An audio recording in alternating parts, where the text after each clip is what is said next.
खुदा की हम्द हो। अगर आप यहां पर हैं तो मैं कहता हूं खुदा की हम्द हो। मैं आज आपको इस खास मुश्तरका इबादत में खुश आमदीद कहता हूं यस्सु के नाम से। और मैं दुआ करता हूं कि इस अरसा में तुम्हारी जिंदगी में बरकत आए। हम कलाम पर अमल करने वाले हों, हम कलाम को सिर्फ सुनने वाले ना हों।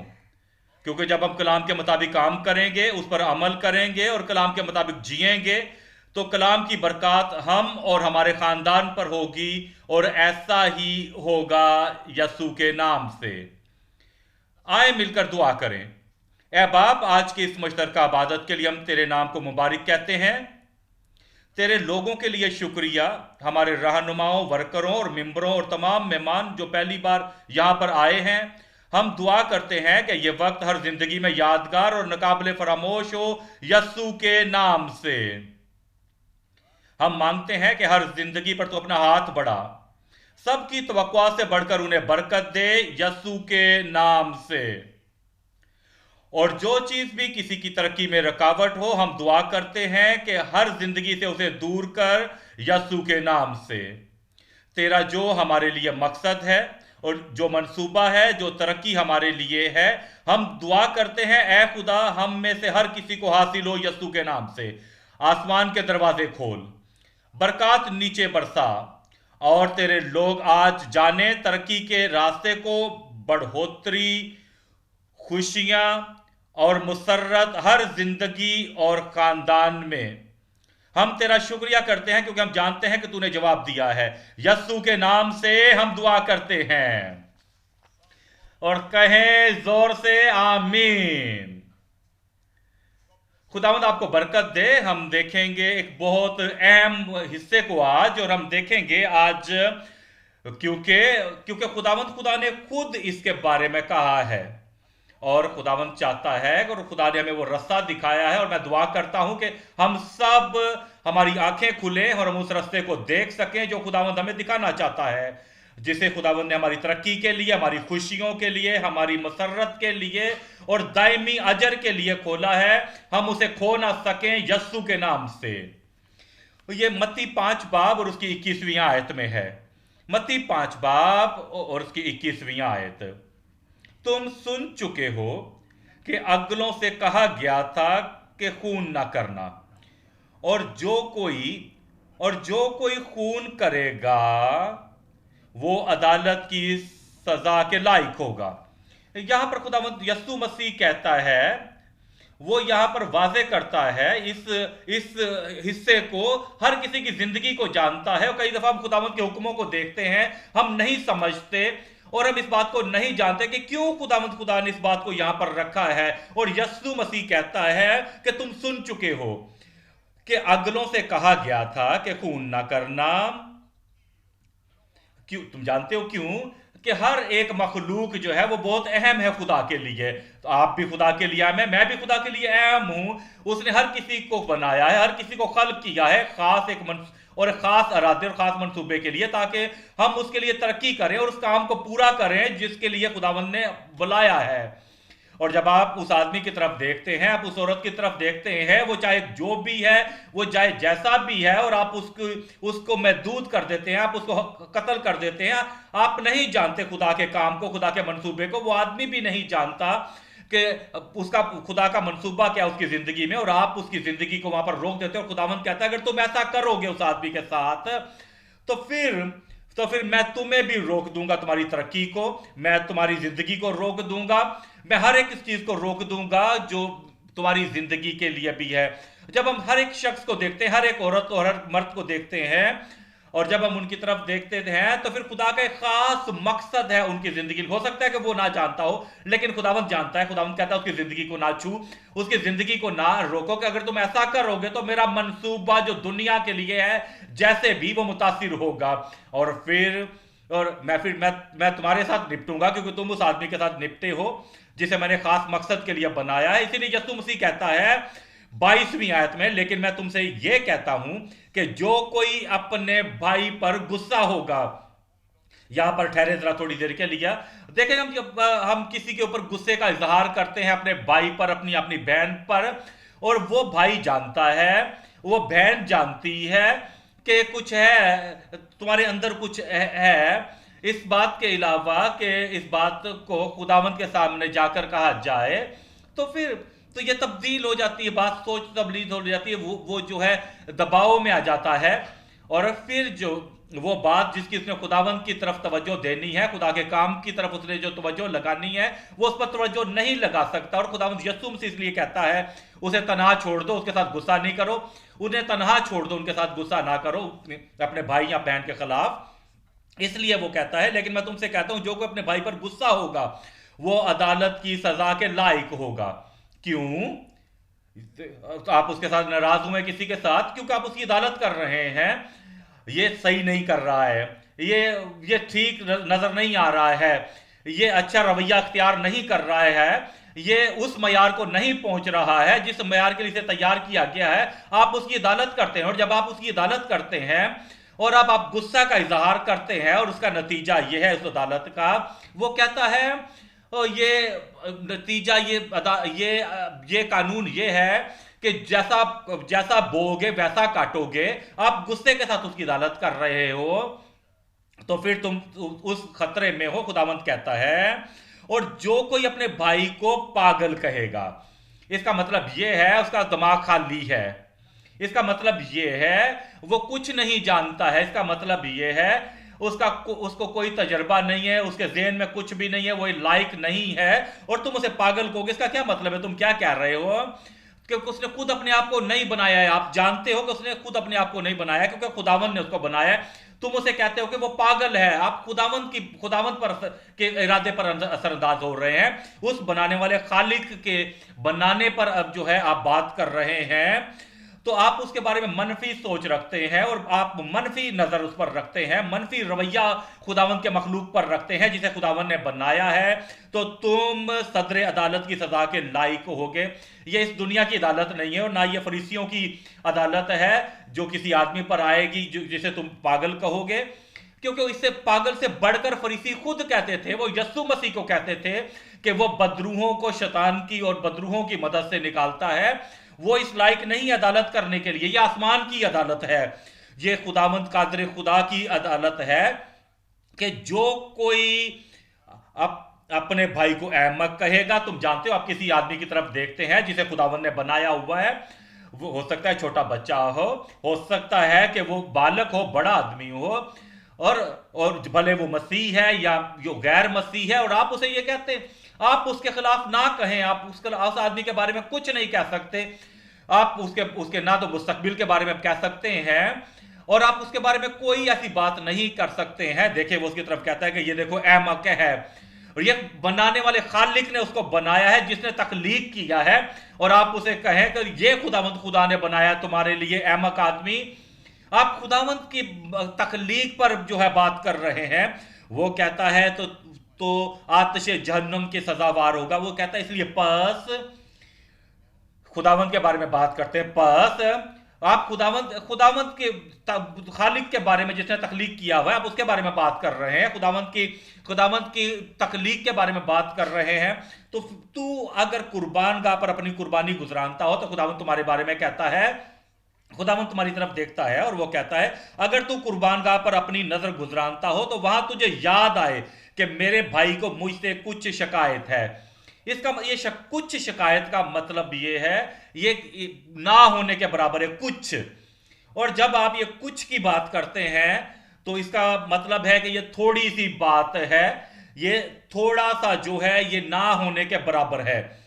वो भाई जो है तुम्हारे उसके दिल में तुम्हारे लिए कुछ शिकायत है, उसके जहन में कुछ है, और वो उसे मुतासर करता है, जो उसे तबाह कर सकता है।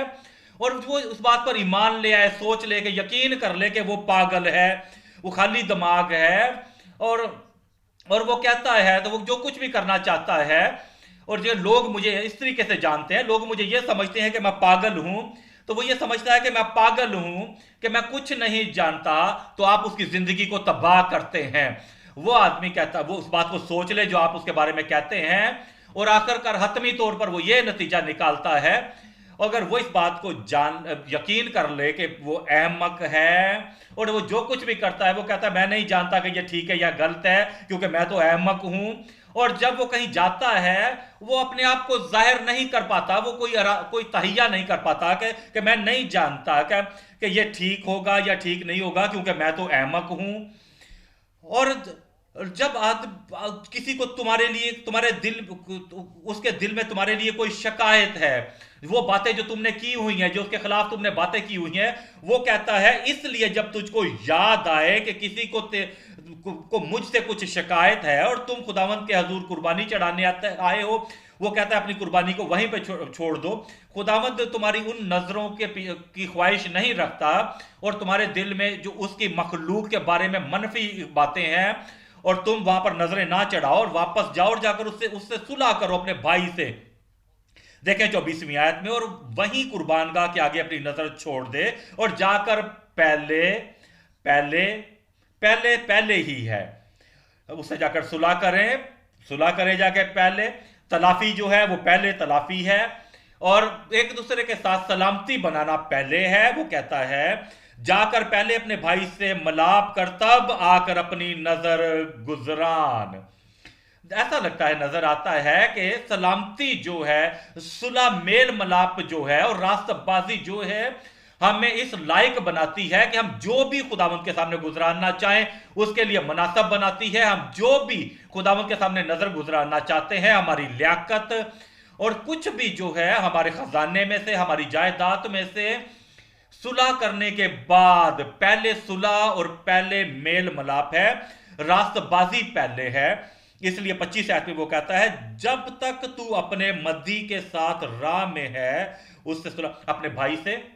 वो जो तुम्हारा भाई था अब वो तुम्हारा मुखालिफ है क्योंकि तुमने उसके खिलाफ बातें की हैं। अब तुमने उसके भाइयों वाला रवैया उसके साथ नहीं रखा और तुमने भाइयों जैसा रवैया उसके साथ नहीं रखा है और उसके खिलाफ तुमने ये बातें की हैं और आपने उसे कहा है अहमक है, वो पागल है, और वो बातें कही हैं उसके जो उसके खिलाफ हैं और आपने उसे अपना मुखालिफ बना लिया है। इसलिए वो कहता है जब तक तू अपने मदई के साथ राह में है उससे सुलह कर ले,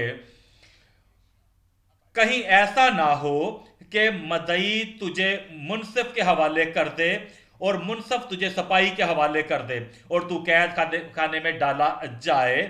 तू अपने भाई के साथ सुलह कर ले और उसके साथ तेरा कोई नाराजगी ना रहे।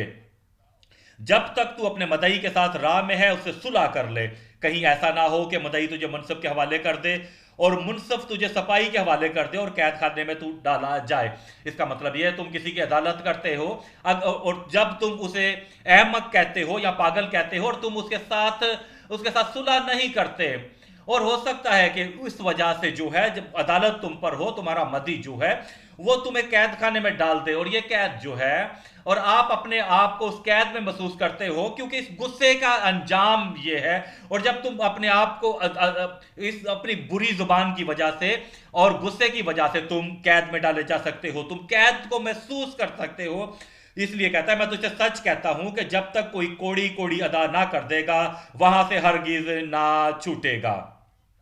और जब आप आज हम इन आयात को देख रहे हैं, हम देखते हैं खुदावंद के कलाम में से गुस्से से मुकम्मल नजात के साथ ईमानदारों की तरक्की, ईमानदारों के लिए तरक्की गुस्से से मुकम्मल निजात के साथ। और अगर कोई भी मुश्किल है जिस बात को हमने देखना है अपने खानदान में, जिसका हमने तहिया करना है, वो है गुस्सा। और जब इसके बारे में बात करते हैं, जब हम इन आयात को देखते हैं तो ये तलाफी है, ठीक है। अगर आप ये कहें ये तलाफी की बातें, ठीक है। अगर किसी की दूसरी बीवी है तो उसे तलाफी करना चाहिए, आप ठीक कहते हैं मेरे भाइयों मेरे बहनों। लेकिन देखें इस तुमूरी इस कलीसिया को देखें, कितने लोग हैं इस कलीसिया में बैठे हुए जिनके पास दूसरी बीवी है। आप उनमें से 1% भी नहीं पाएंगे ऐसे लोगों को। और अगर हम यहीं पे रुके रहें और हम इसका तर्जुमा यही करते रहें इन आयात को कि अगर तुम्हारी दूसरी बीवी या तीसरी बीवी है तुम तलाफी करो, तो फिर हम 1% से भी कम लोगों से बात कर रहे हैं। जब हम यहां पर आए हैं तो देखें जकाई को, वो कहता है कि मैं अपना आधा माल गरीबों को देता हूं और गरीबों को देता हूं। अगर किसी से मैंने कुछ नाहक ले लिया है तो मैं उसे चुगना अदा करता हूं। ये अगर जिन लोगों ने लोगों की चोरी की हुई है, लोगों की जायदाद पर कब्जा किया हुआ, उन्हें तलाफी करना है, ये ठीक है। लेकिन अगर हम इसी बात पर ठहरे रहेंगे, अगर हम इसी बात का तर्जुमा करते रहेंगे और इन आयात का कि तुमने पैसे की चोरी की उसे जाकर वापस करो, तो आप 1% से कम से बात कर रहे हैं निजात याफ्ता कलीसिया से, एक मुकद्दस कलीसिया से, पाक कलीसिया से, बाइबल पे ईमान रखने वाली कलीसिया से। तो हमने इस पूरे हवाले को देखना है और आज हमने देखना है कि हमारी तरक्की को आज कौन सी चीज रोक रही है, कौन सी चीज हमारी रूहानी तरक्की को रोक रही है, आज कौन सी चीज है हमारी तजदीद को रोक रही है, रिवाइवल को रोक रही है हर खानदान और हर एक जिंदगी में और पूरी कलीसिया में। और ये जो आज मसला जो है वो है गुस्सा, और हम इस गुस्से की वजह से तरक्की नहीं कर सकते। इस गुस्से को जाने हुए, इस मसले को जाने हुए, तरक्की जो है वो ईमानदारों का पैदाइशी हक है, क्योंकि ये तुम्हारा पैदाइशी हक है। तुमने तरक्की करनी है, अपनी जिंदगी के हर एक हिस्से में तरक्की करनी है, रूहानी जिंदगी में तरक्की करनी है, अपनी दुआया जिंदगी में तरक्की करनी है, इबादत में तरक्की करनी है, रफाकत में तरक्की करनी है, खानदान में तरक्की करनी है, मियाँ बीवी के दौरान तरक्की करनी है, बढ़ोतरी पानी है, माँ बाप और बच्चों में तरक्की करनी है, कलीसिया में तरक्की करनी है, अपनी प्रोफेशनल जिंदगी में तरक्की करनी है। अगर आप तरक्की करना चाहते हैं, जो आप काम करते हैं, जिसके लिए आप मेहनत करते हैं, तो हर रोज इस बात को जानना है। अपनी सेहत के बारे में हमने तरक्की करनी है। आप तरक्की करना चाहते हैं, लेकिन उस तरक्की का राज कोई शख्स जानता है जो आपको बताना चाहता है, लेकिन आप गुस्से गुस्से गुस्से और हर वक्त वो मनफी जो रवैया है तुम्हारा, वो हमारी तरक्की को रोक देता है, हमारी सेहत की तरक्की को रोक देता है। फिर हम अपनी जाती जिंदगी में, अपनी खुशियों में, मसरत में, वो तस्कीन के लिए गुस्सा जो है वो तरक्की को रोक देता है, हर काम को रोक देता है। कि जब तक कोई भी खुशी हासिल नहीं कर सकता, तमाम इन बातों को, तरक्की को, कि कोई हो सकता है कोई अपने आप को कहे कि मैं लगा कर लूंगा, कोई कहेगा ठीक है कि मैं गुस्सा हूं, ये मेरा मुश्किल है, ये मेरी मुश्किल है, तो मैं अपने आप को लोगों से अलग कर लूंगा, मैं दूर हो जाऊंगा लोगों से क्योंकि मेरे में गुस्सा है, मैं हर एक अपने आप को लैदा करके सबको छोड़ दूंगा, मैं किसी से बोलूंगा नहीं। ये इस मसले का हल नहीं है, क्योंकि आप तरक्की नहीं कर पाएंगे, कि आप आगे नहीं बढ़ सकेंगे उन रिश्तों के बगैर जो लोगों के साथ आपने रखते हैं। आपने मुकद्दसों और गुनाहगारों के साथ भी ताल्लुक रखना है, आपने अपने पड़ोसियों और मुसाफिरों के साथ भी ताल्लुक रखना है, आपने अपने दोस्तों के साथ और दूसरे लोगों के साथ भी ताल्लुक रखना है, आपने अच्छे और बुरे लोगों में जो जिंदगी में उनका ऐसा रवैया, उनके साथ भी ताल्लुक रखना है, और आपने उन लोगों से जो बड़े हम्बल और बड़े बड़े शाइस्ता हैं उनके साथ भी रखना है। और आप इससे निजात पाएंगे यस्सु के नाम से।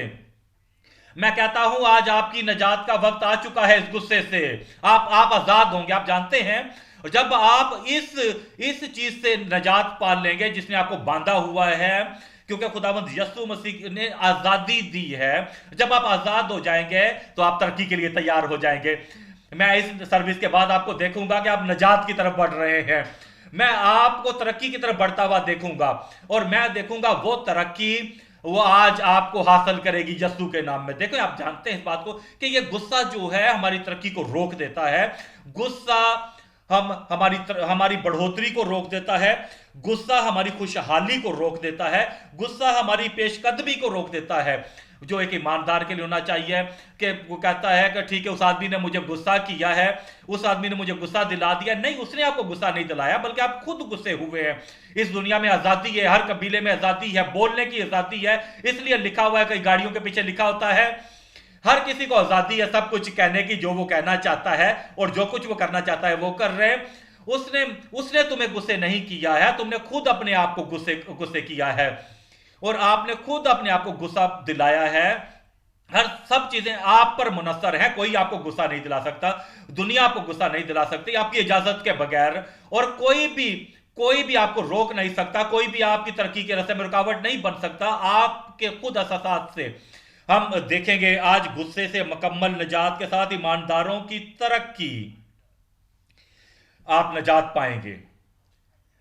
क्या आप निजात पा सकते हैं? देखेंगे यूहन्ना 8 बाब और उसकी 32वीं आयत।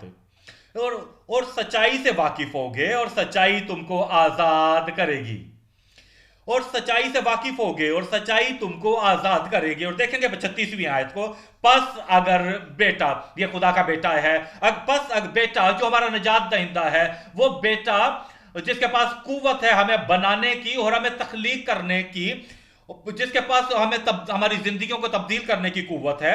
बस अगर बेटा तुम्हें आजाद करेगा तो तुम वाकई ही आजाद होगे। मेरी आजादी का वक्त आ चुका है। मैं कहता हूं मेरी आजादी का वक्त आ चुका है। रोमियो 6 बाब और उसकी 18वीं आयत। रोमियो 6 बाब और उसकी 18वीं आयत। रोमियो 6 बाब और उसकी 18वीं आयत।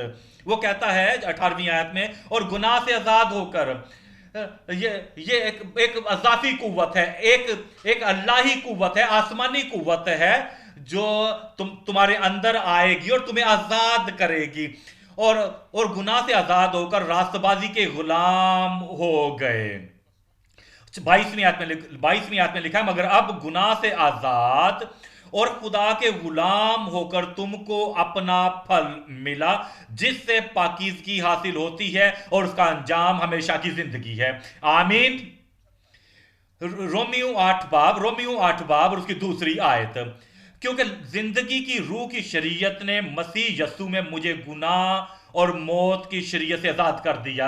ऐसा लगता है कि पालूस रसूल को वो नजात पा चुका है। वो कहता है ये मैं हूं। दूसरे लोगों के साथ कैसा है? वो कहता है मुझे आजाद किया है। आप इसको जोर से पढ़े, आप इसे पढ़े ताकि आप जाने कि किस तरह जाती तौर पर आप पर आता है। खुदावंद आपकी आवाज को सुने, क्योंकि जिंदगी की रूह की शरीयत ने मुझे मसीह यस्सु में गुनाहों और मौत की शरीयत से आजाद कर दिया। मौत और शरीयत से आजाद कर दिया। और ऐसा ही हो तुम्हारी जिंदगी में यस्सु के नाम से। तरक्की, आसमान से तरक्की, आसमान से रूह से तरक्की। और आपकी तरक्की जो खुदावंद खुदा ने जब आपको बनाया है, आपकी तरक्की होती रहे, आपकी जिंदगी पर आए यस्सु के नाम से।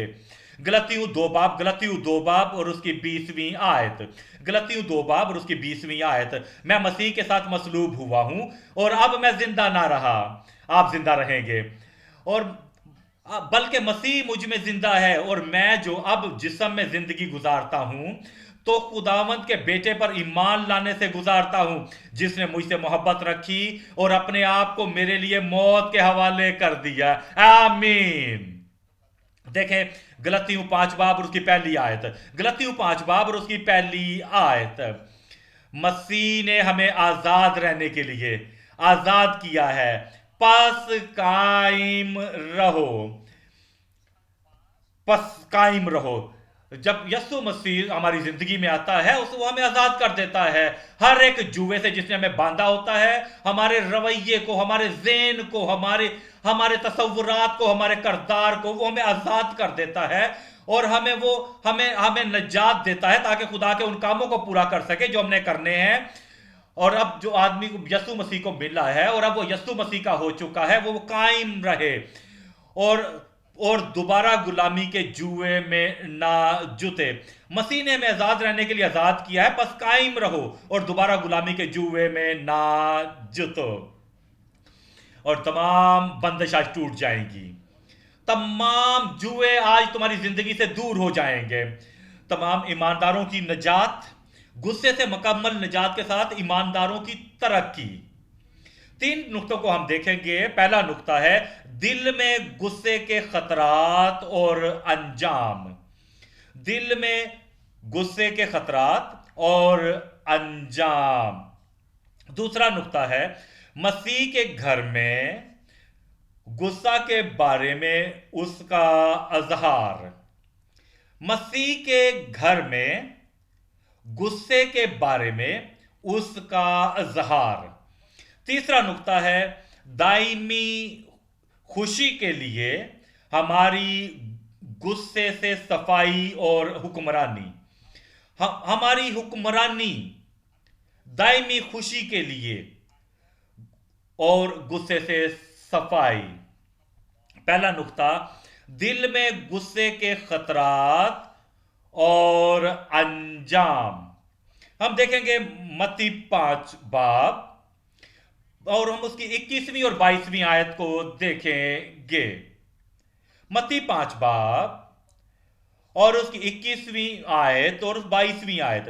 तुम सुन चुके हो कि अगलों से कहा गया था कि खून ना करना, और जो कोई और जो कोई और जो कोई और जो कोई जो भी हो, खुदावंद किसी का तरफदार नहीं है, खून करेगा वो अदालत की सजा के लायक होगा।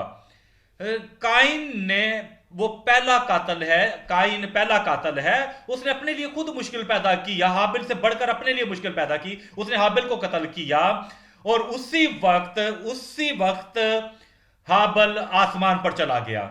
उसने हाबल को कत्ल किया, वो सरते रफ्तार के साथ उसी घड़ी उसी वक्त हाबल जो है आसमान पर चला गया।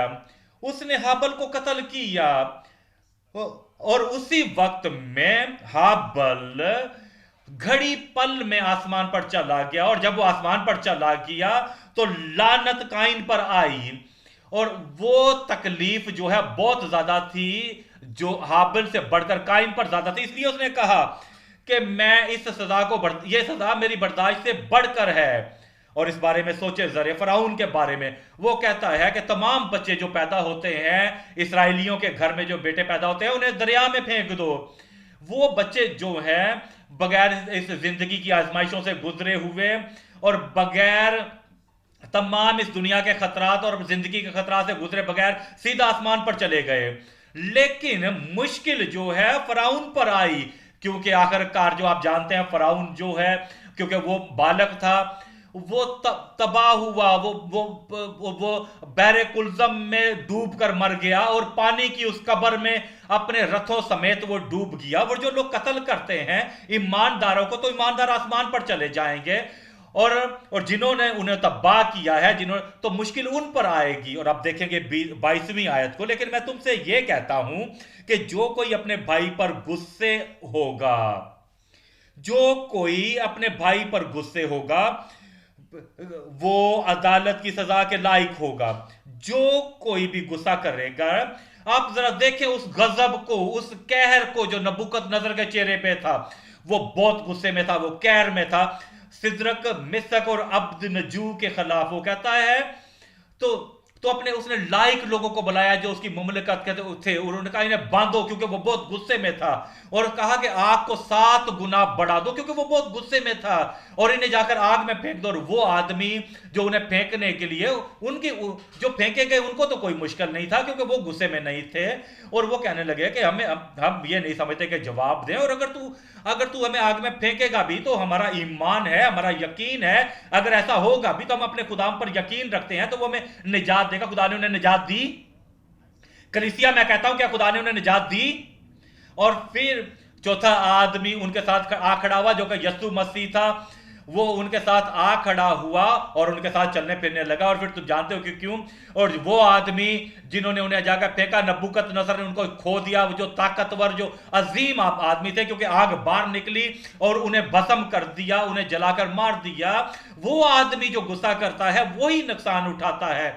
और आखिरकार जो है आप जानते हैं, तो नबूकदनजर के साथ क्या हुआ, और वो जानवर बन गया। और इसीलिए खुदावंद यीशु मसीह कहता है कि गुस्सा करने वाला शख्स जो है वही अपने आप के ऊपर मुसीबत लेकर आएगा, वही मुश्किल उठाएगा। और जो कोई अपने भाई पर गुस्से होगा वो अदालत की सजा के लायक होगा। अगर जो कोई अपने भाई को पागल कहेगा वो सदर अदालत की सजा के लायक होगा। और जो उसको अहमक कहेगा वो आतिशे जहन्नुम के सजावार होगा। हम देखेंगे अय्यूब को, अय्यूब के 18वें बाब को देखेंगे। अय्यूब 18 बाब और उसकी 4थी आयत को हम देखेंगे। यकूब 18 बाब की 4थी आयत, अय्यूब 18 बाब और उसकी 4थी आयत।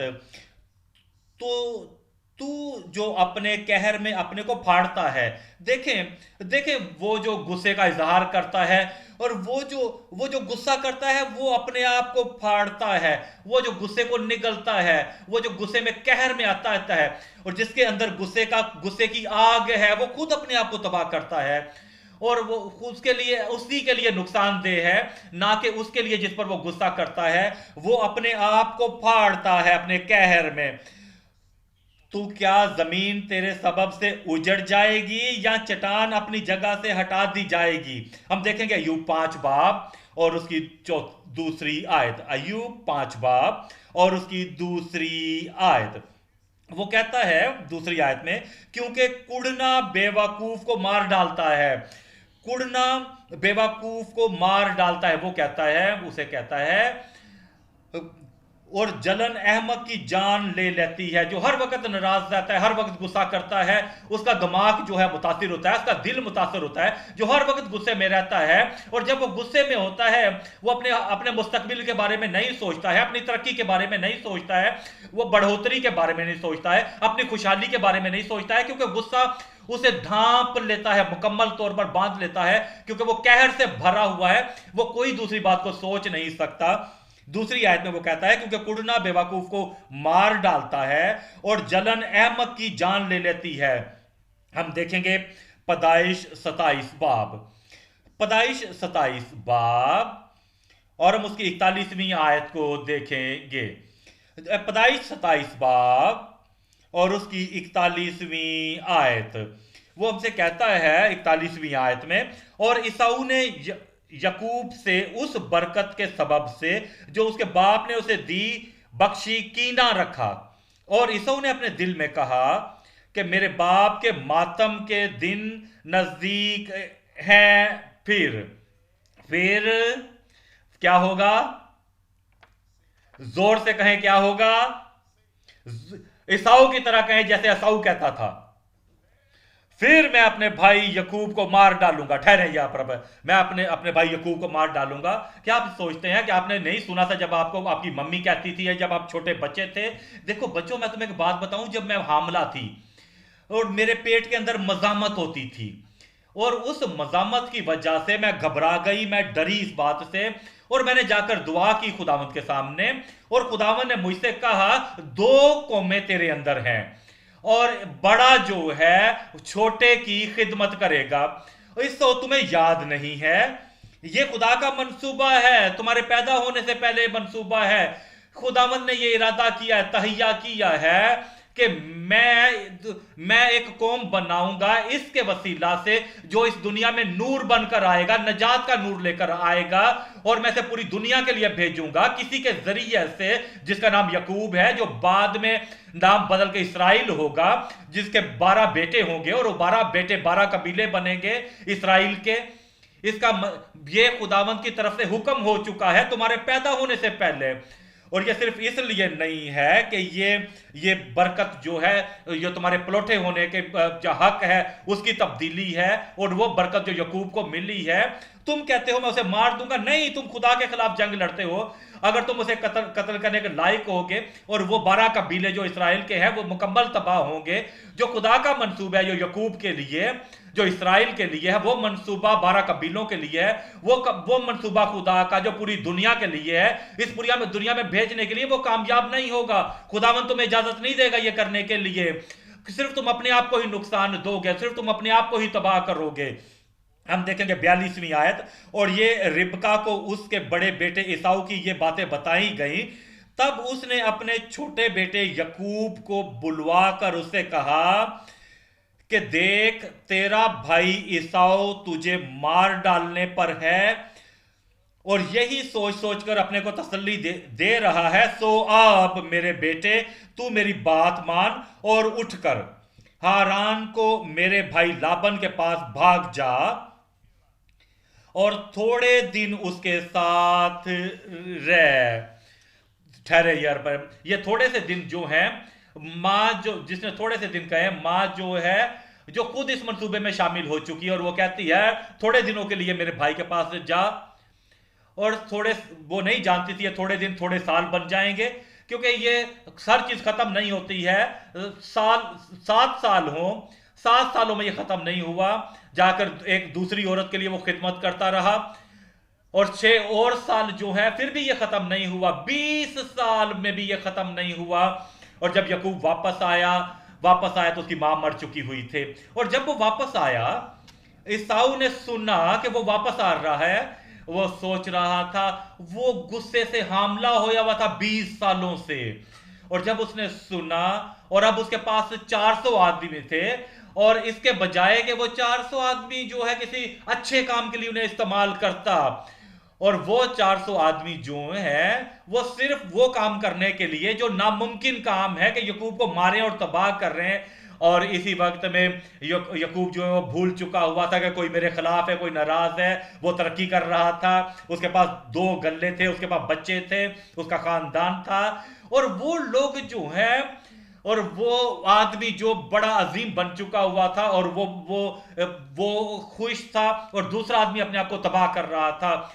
गुस्सा जो है इंसान को तबाह कर देता है, जो गुस्से का इजहार करता है। और फिर वो कहता है, जब तक तेरे भाई की खफगी उतर ना जाए, यानी जब तक तेरे भाई का कहर तेरी तरफ से ठंडा ना हो, और वो इस बात को जो तूने उसके साथ की है भूल ना जाए, तब मैं तुझे वहां से बुलवा भेजूंगी। मैं एक ही दिन में तुम दोनों को क्यों खो बैठूं, मैं क्यों तुम दोनों को खो बैठूं। और आप जानते हैं इस बात को, वो खुद उसने अपने आप को और रोका। वो ईसाऊ ने अपने अपने रास्ते में खुद रुकावट डाली। हम देखेंगे यकूब 100 जबूर 106, हम देखेंगे जबूर 106 और उसकी 32वीं आयत। जबूर 106 और उसकी 32वीं आयत, हम उसकी 32वीं आयत को देखेंगे। अब उस जगह पर आए हैं।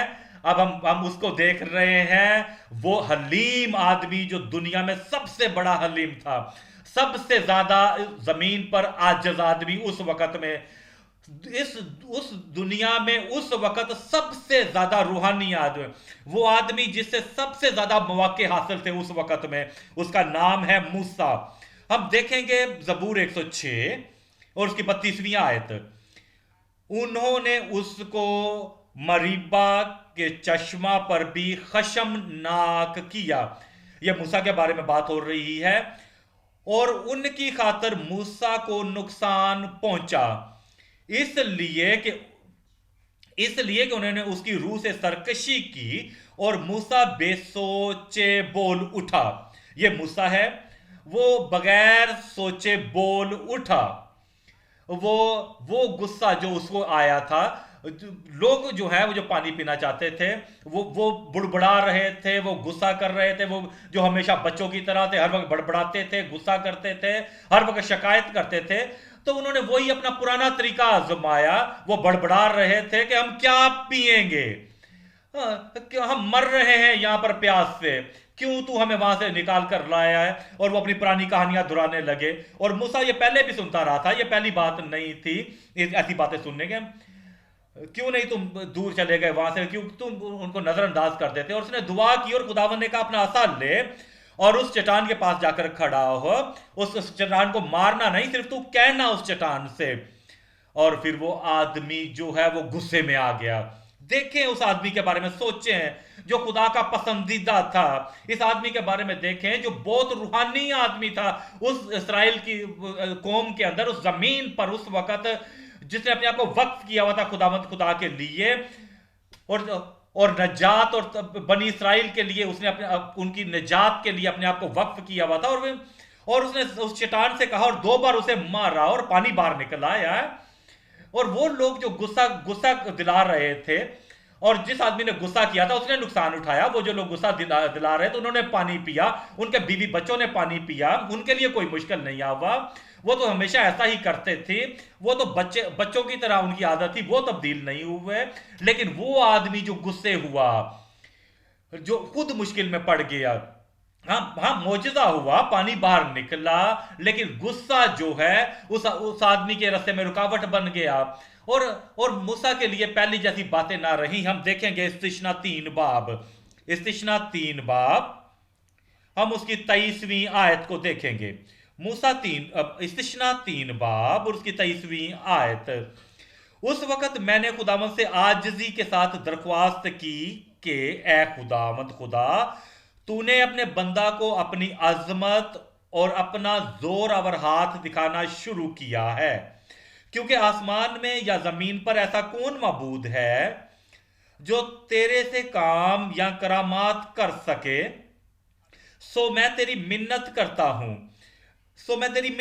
हूं, यहां पर मूसा दुआ कर रहा है कि मैं तेरी मिन्नत करता हूं, मैं तेरे आगे दरखास्त करता हूं और मांगता हूं कि मुझे पार जाने दे, कि मैं भी उस अच्छे मुल्क को जो यर्दन के पार है और उस खुशनुमा पहाड़ और लबनान को देखूं। लेकिन खुदावंद तुम्हारे सबब से मुझसे नाराज था। मैं मैं उस मुश्किल में आया, उस प्रेशर में आ गया उस गुस्से की वजह से, और मैंने सजा उठाई उस गुस्से की वजह से। और और तुमने पानी पिया, तुम भूल गए सारी बातें, लेकिन मैं उस वक्त से उस उस दिन से उस गुस्से के साये में हूं। और और लेकिन खुदावन तुम्हारे सबब से मुझसे नाराज था और उसने मेरी ना सुनी। खुदावन उसकी दुआ को नहीं। तुम जानते हो जब तुम गुस्से में होते हो तो आप गुस्से का इजहार करते हो, और जिस आदमी पर तुम गुस्सा कर रहे होते हो वो अपनी जिंदगी गुजारता है, वो खुशी मनाता है, गीत गाता है, वो कुछ भी नहीं जानता कि क्या हो रहा है।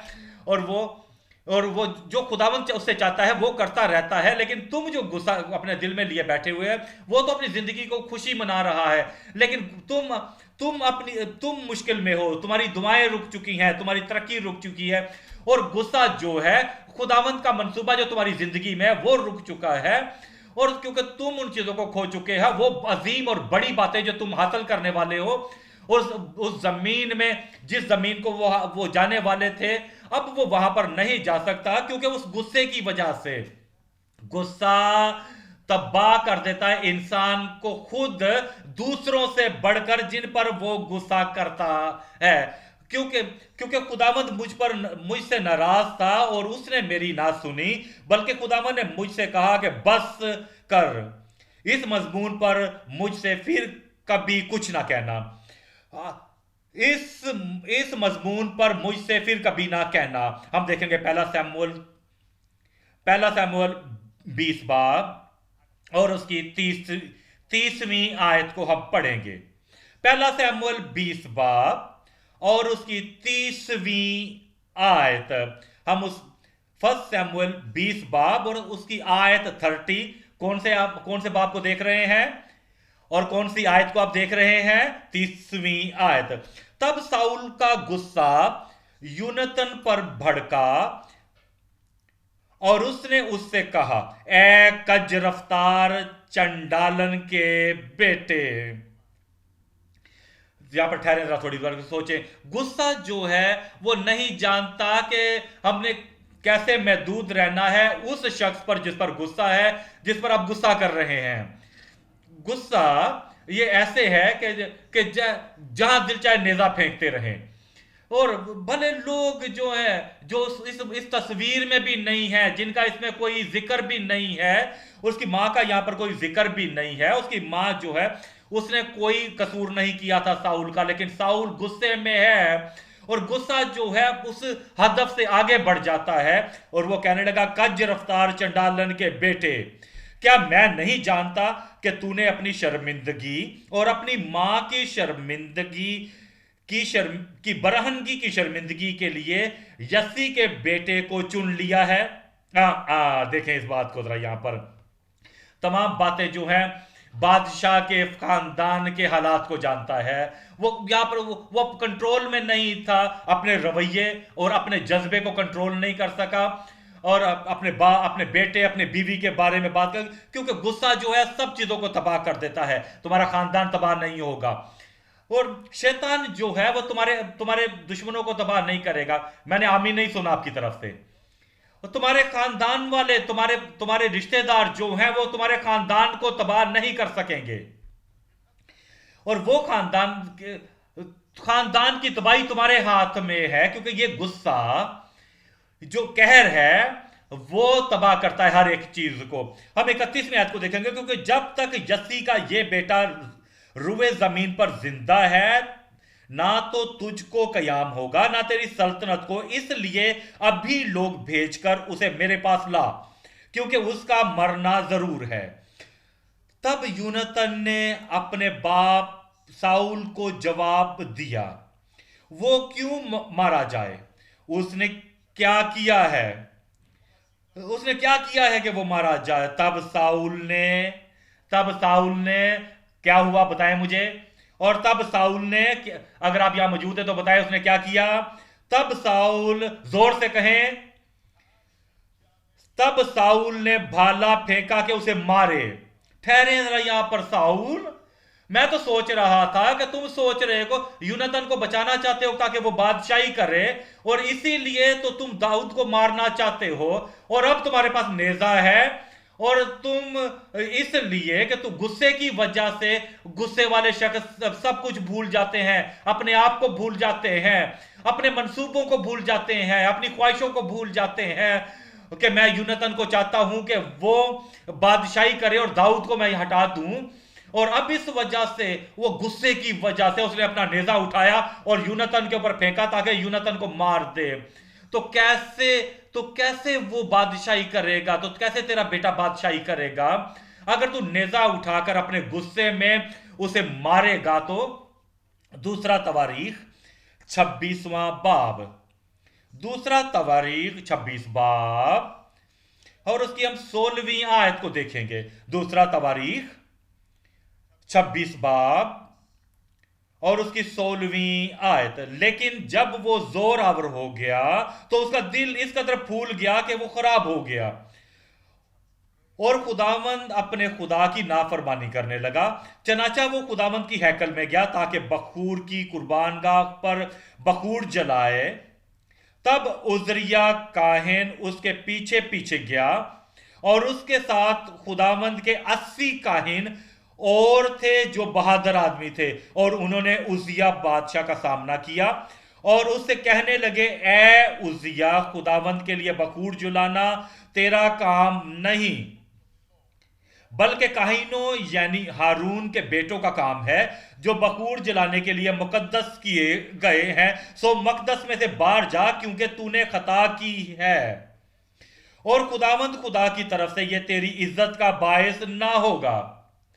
ना 19वीं आयत को देखेंगे। 19वीं आयत, तब उजिया, कहे जोर से बताएं, गुस्सा हुआ, गजबनाक हुआ, और खुशबू जलाने का को बखूरदान अपने हाथ में लिए हुए था।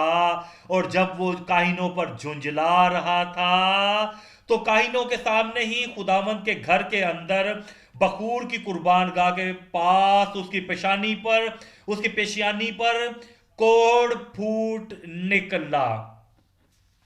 आपने देखा यहां पर उसने अपने आप को खुद तबाह किया, वो कोड़ी हो गया, उस वक्त की लाइलाज बीमारी।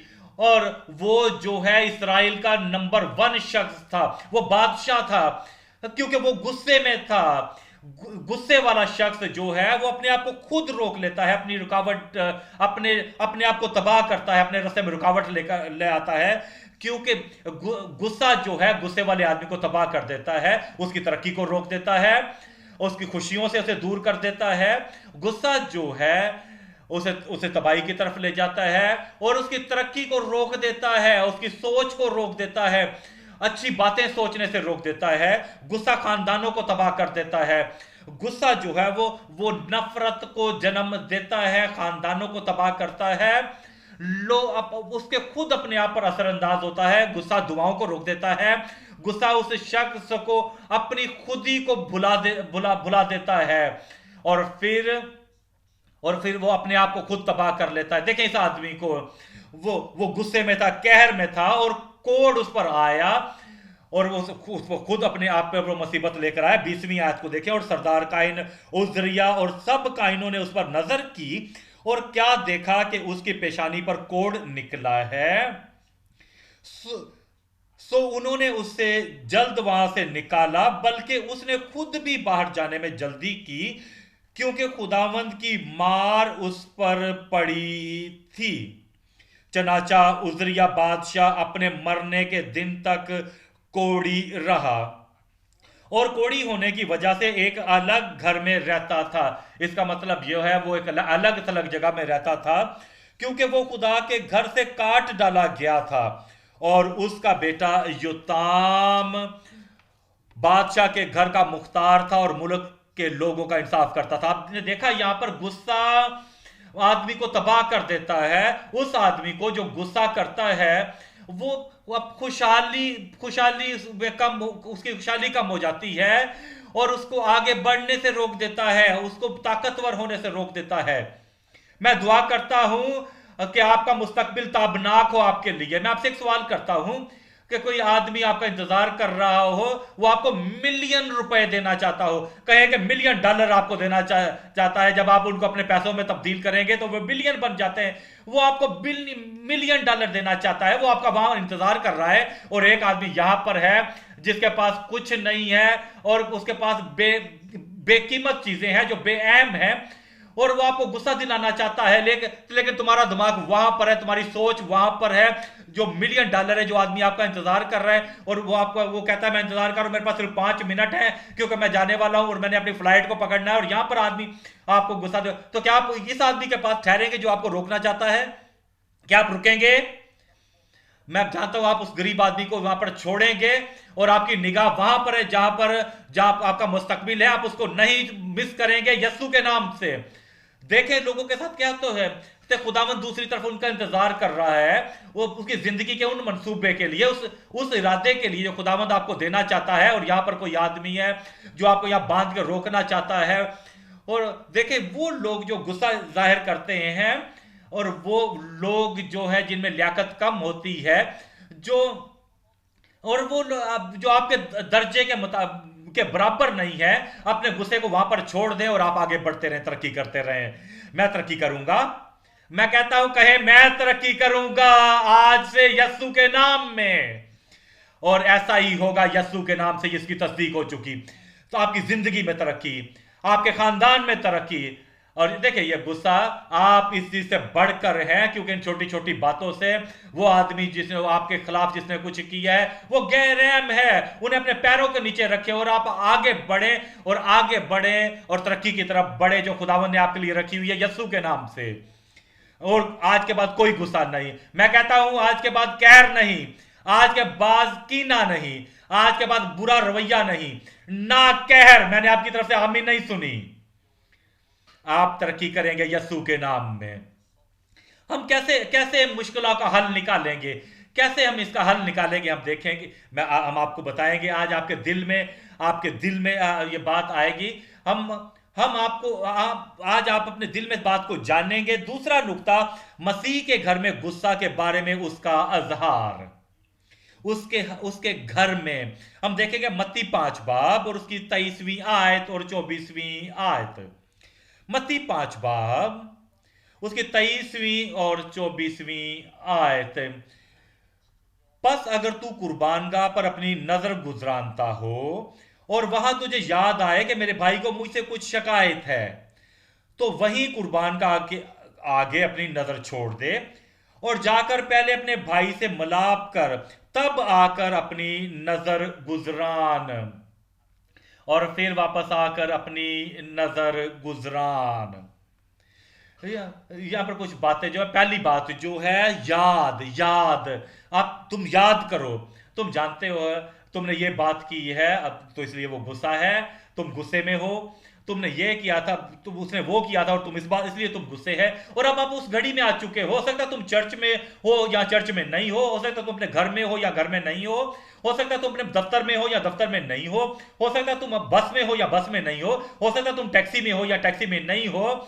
सिर्फ तुमने खुदा के सामने दरखास्त रखनी है, और वो जगह तुम्हारी अलतार बन जाएगी, तुम्हारा मज़बा बन जाएगा, और फिर तुम उस बात को याद करो। तुम याद करोगे कि किसी को मुझसे एक शिकायत है, और अगर तुम उसे याद नहीं करते हो खुद से, तो पाक रूह तुम्हें याद दिलाएगा। यूहन्ना 14 बाब और उसकी 26वीं आयत।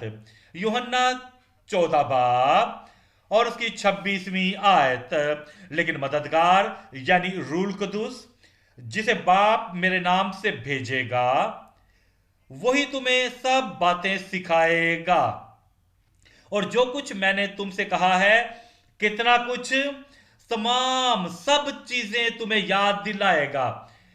अगर तुम्हें याद नहीं है कि उस आदमी को मेरे खिलाफ शिकायत है, और उसको मेरे खिलाफ शिकायत है, उस भाई को मेरे खिलाफ शिकायत है, उस गुनाहगार को मेरे खिलाफ शिकायत है, उस खुदा के फरजंद को मेरे खिलाफ शिकायत है, और अगर तुम्हें याद नहीं है तो इसका मतलब है पाक रूह तुम्हारे पास नहीं है, तुम्हारे अंदर पाक रूह नहीं है।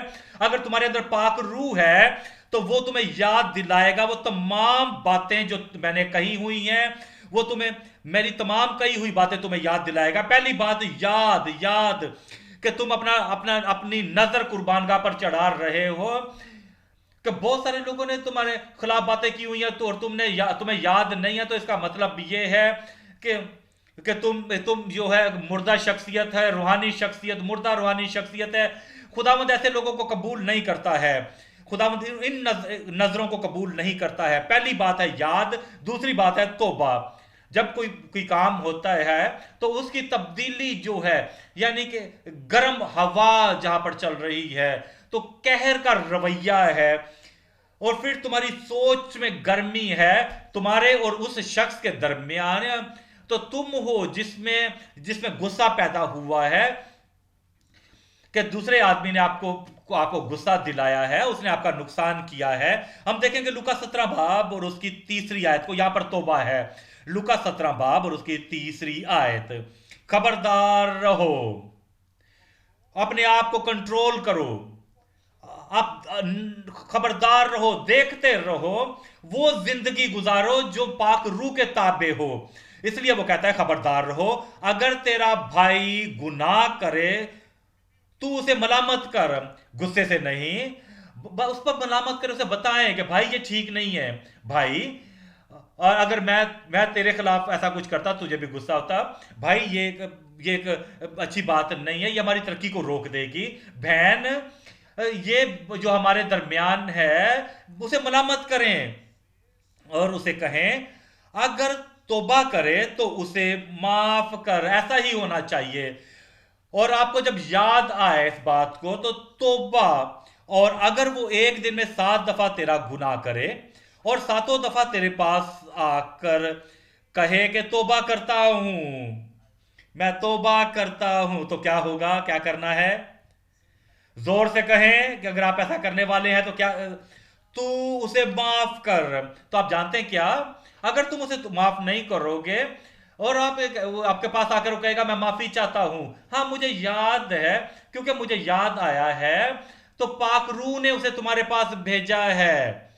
अगर तुम उसे माफ नहीं करोगे और अब मुश्किल तुम्हारे लिए है, तुम पाक रूह और तुम्हारे अंदर मुश्किल होगी, खुदा खुदा और तुम्हारे अंदर मुश्किल होगी। दूसरी बात यह है तौबा, और तीसरी बात है मिलाप, सुलह। हम देखेंगे मत्ती 5 बाब और उसकी 24वीं आयत, मत्ती 5 बाब और उसकी 24वीं आयत, तू वही कुर्बानगाह के आगे अपनी नजर छोड़ दे।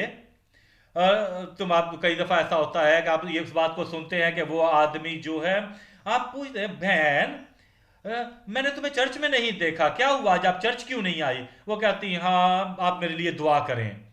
एक्चुअली मैं भी दुआ कर रही हूँ, मेरा आदमी मेरे से ना खुश था आज सुबह, वो बहुत गुस्से में था, कहर में था, और वो मुझे ताला लगा कर चला गया, और वो कहने लगा कि आज तुम चर्च नहीं जाओगी, और वो दरवाजे को ताला लगा गया और चला गया, और अब वो चर्च गया है और मुझे पीछे छोड़ गया है जानबूझकर। ये किस किस्म का गुस्सा है?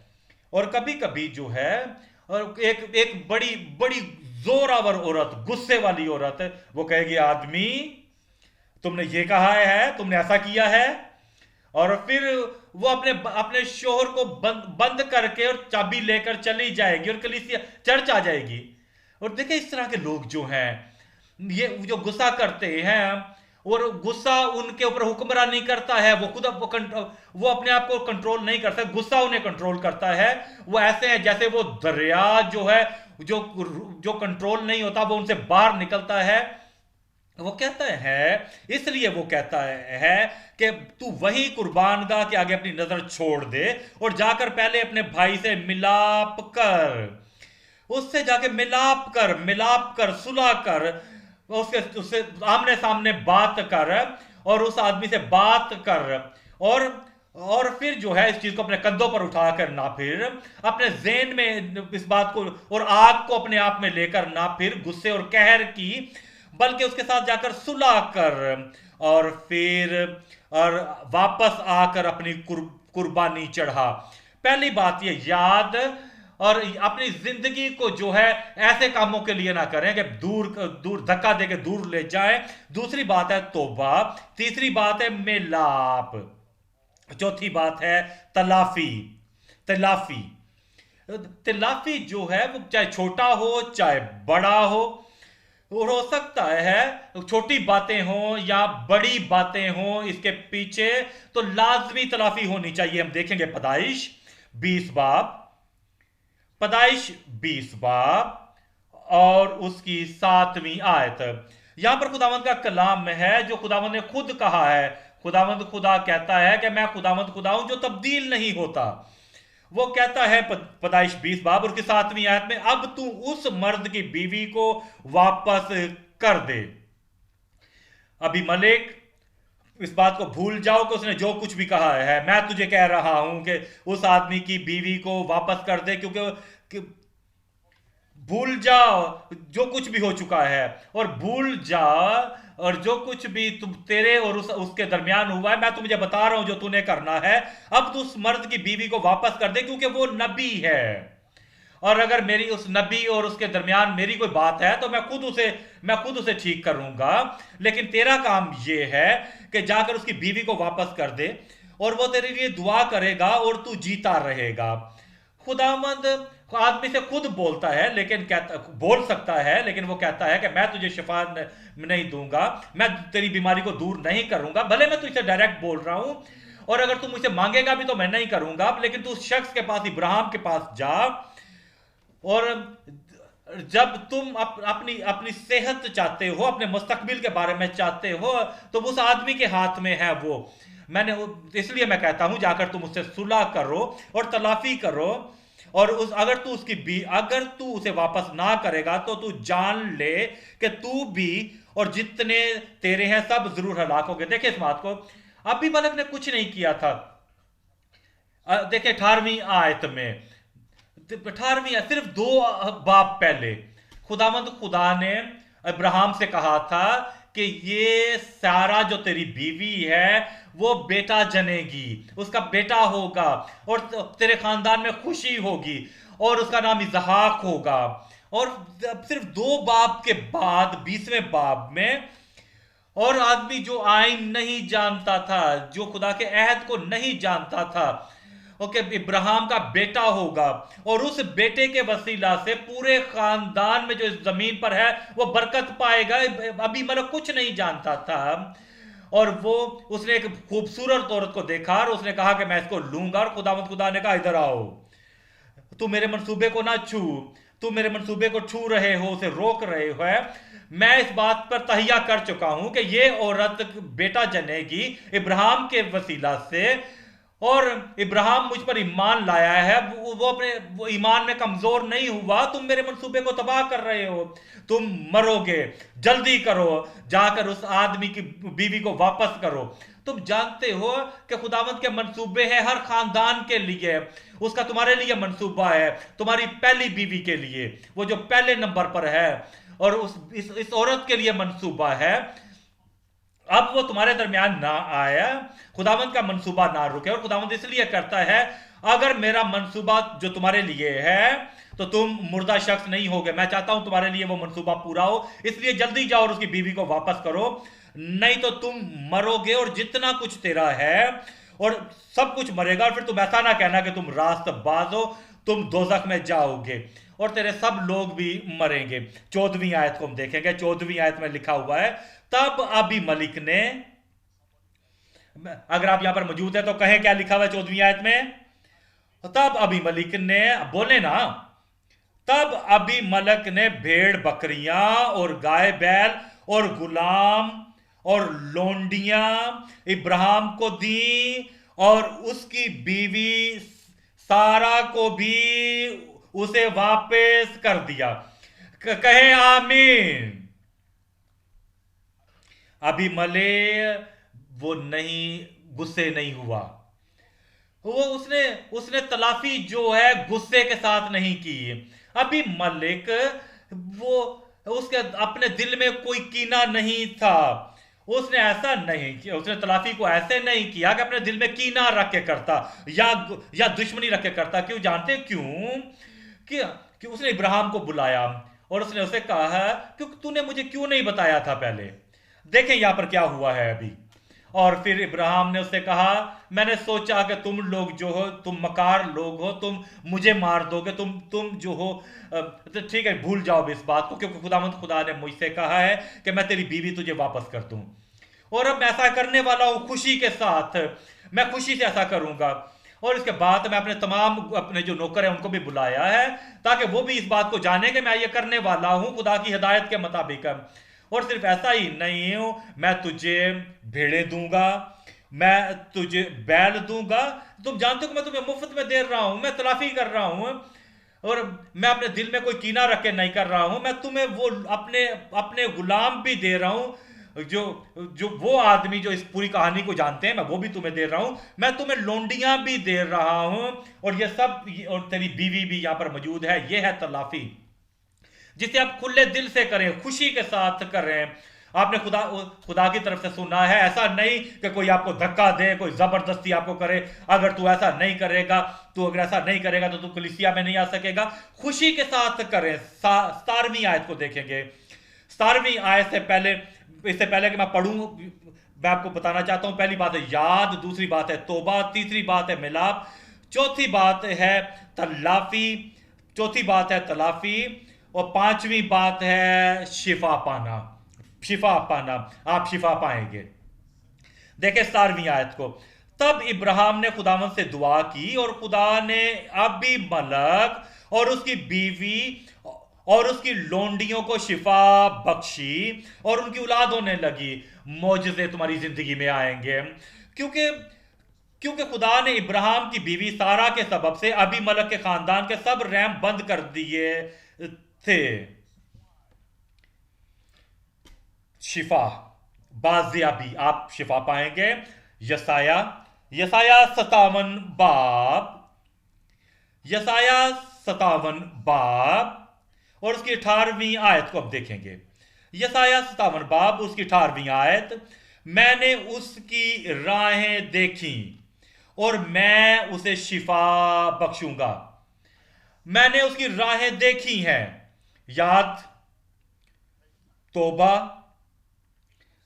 मिलाप, तलाफी, शिफा, मैंने उसकी राहें देखी हैं।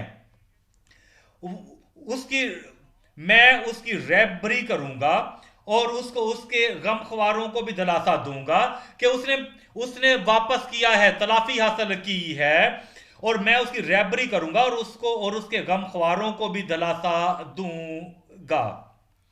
खुदावंद फरमाता है, मैं लबों का फल पैदा करता हूं, सलामती सलामती उसको जो दूर है और उसको जो नजदीक है, और मैं तुमको सेहत बख्शूंगा। मैं तुमको सेहत बख्शूंगा, शिफा तुम्हारे लिए यस्सु के नाम में।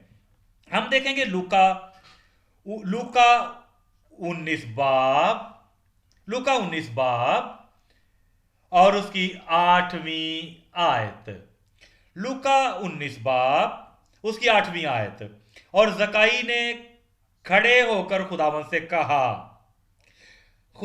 कहा, ए खुदावंद, मैं अपना आधा माल गरीबों को देता हूं, और अगर किसी का कुछ देखें, ये तलाफी जो है वो महदूद नहीं है सिर्फ दूसरी बीवी तक, ये महदूद नहीं है उस सर्टिफिकेट का जो गलती से, हाँ वो गलती मौजूद है, ये सर्टिफिकेट वो उस पैसे तक महदूद नहीं है जो आपने दूसरों से चोरी की है, ये वहां तक महदूद नहीं है जो आपने लोगों की चीजें ले ली हैं, ताकत से ले ली हैं लोगों से। हाँ ये भी है, अगर मैंने किसी का कुछ, आप जानते हैं, ये इससे बढ़कर है, पैसों से बढ़कर है, आपने किसी आदमी से पैसे ले लिए हैं, और जब फिर तुम ये क्या, अब तुम नजात और नए सिरे से पैदा हो चुके, खुदावन ने तुमसे कहा है, याद रख, तोबा, और फिर मिलाप, फिर तलाफी, और फिर शिफा पाना, बाजियाबी, और तुमने किसी से कुछ लिया हुआ है जो जो उसके लिए पैसे पैदा करती थी, पैसे पैदा करने का वसीला था, जो उसका कारोबार था, और आपने उसके अदारे के सर्टिफिकेट ले लिए हैं, और फिर आपने आपने उससे वो चीज ले ली है, वो इख्तियार ले लिया है जिससे वो पैसा कमाता था। आपने उसका पैसा, खाली पैसा ही वापस नहीं कर रहे, बल्कि आप उसका कारोबार उसे वापस कर रहे हैं। आपने उसके लोगों को ले लिया है, उसके उसके कारिंदों को ले लिया है, उसके मुलाजमों को ले लिया है। वो मुलाजम जो उसके लिए काम करते थे, जो उसके लिए पैसा कमाते थे, और आप उसके उसके पस पर्दा उसके पीछे जाकर उसके नौकरों को आप ले गए हैं, और आप उन्हें अपने पास ले गए हैं, और आपने उससे कुछ भी लिया है किसी से भी, मैं उसे वापस करूंगा, चुगना वापस करूंगा। और इसका मतलब यह है कि हम इस बात को जान चुके हैं, समझ चुके हैं कि उससे कुछ भी ले लिया है किसी से, जो जो कि उसके लिए अहम था, जो नजर आने वाली चीजें से छू सकते हैं। देखें, दाऊद को देखें कि उसने साउल को देखा वो लेटा हुआ है, और जाकर उसके उसके जो शहाना जहाना जो लबास था, उसने उसे ले नहीं लिया, उसे मारा नहीं, कत्ल नहीं किया, बल्कि उसने छुरी उठाकर जाकर और उसके उस लबास को काट लिया। उसने उसकी इज्जत, उसके एहतराम को ले लिया जो बादशाह का थी, उस इख्तियार को ले गया, और उसकी पहचान को, जो उसका निशान था बादशाह का, जो उसने पहना हुआ था, अब वो लबास को नहीं पहन सकता, उस जब्बा को नहीं पहन सकता। और इसलिए जो है उसने कहा, ओ बादशाह, ओ बादशाह ने कहा ये कौन है? कहने लगा ये तेरा बेटा है, ये तू है, ये तेरी आवाज है दाऊद मेरे बेटे। और वो कहने लगा मैं वहां पर मौजूद था, और वो पानी की सराई जो है मैं हूं जो उठाकर लेकर आया, देखो इस बात को। और वो लिबास जो तूने पहना, अपने लिबास को देख, और ये तेरे लोगों ने नहीं काटा है, किसी तेरे आदमी ने नहीं काटा है, ना ये हादसाती तौर पर मैंने ये किया है। और जब तुम दूसरे आदमी का अगर तुमने कुछ लिया है, हो सकता है ये कुव्वत हो, ये इख्तियार हो, उसका मसा हो, उसका मौके हो जो उससे लिए हैं, और तुम उसे चोरी कर लेते हो, और तो उसे तुमने वापस करना है, और ये कहना है देखो ये मैंने तुमसे ले लिया था, मैंने ये ले लिया था गैर कानूनी तौर पर। जब तुम अखरूज को पढ़ते हो 22वें बाब को, कि कोई आदमी अगर किसी के बैल को ले ले, अगर कोई आदमी किसी की भेड़ को चुरा ले, तो वो उसे वापस करे। ये सिर्फ बैल और भेड़ की ही बात नहीं है जो लोग करते हैं। अभी सल्लूम ने लोगों के दिल चोरी कर लिए थे। अभी सल्लूम ने उनके उनके दिलों को ले गया था चोरी करके।